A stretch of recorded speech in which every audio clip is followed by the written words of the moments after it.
Okay, so we are going to practice representing the equation 5 times 7 by making an array, showing it with repeated addition, skip counting, and also showing it by jumping on a number line. So, do you remember what an array is? So, if you answered a pictorial way to represent an equation with columns and rows, you are correct. So, this equation says 5 times 7.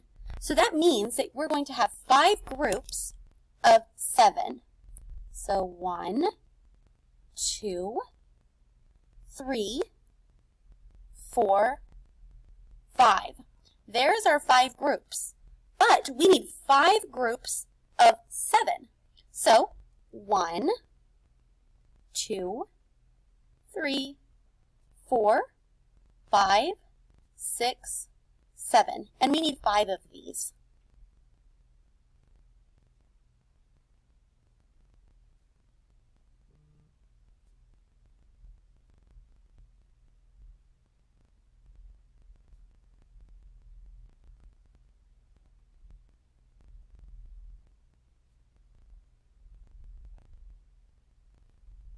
Now, we are going to represent the equation 5 times 7 using repeated addition.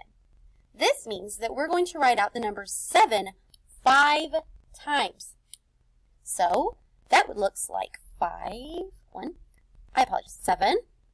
plus 7 plus 7 plus 7 plus 7. Boys and girls, why did I not write out 5 plus 5 plus 5 plus 5 plus 5 plus 5? Why did I not write out 5 7 times? Well, see, that is because the first number tells you how many of the second number to write out. Does that make sense? Good. So now we're going to do skip counting. Skip counting means that we're going to count by 7 5 times. So let's do this together. 7, 14, 21, 28, 35. We stop at 35 because we only have to skip count 5 times. So 1, 2, 3, 4, 5. Now, boys and girls, we are going to represent the equation 5 times 7 on a number line.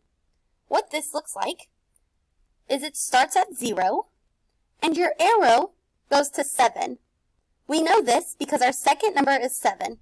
So we will be jumping by 7. If you look back at your skip counting, our next number will end at 14. So now that you're at 7, you make another jump to 14 because you're jumping by the number 7. Your next jump would be to the number 21.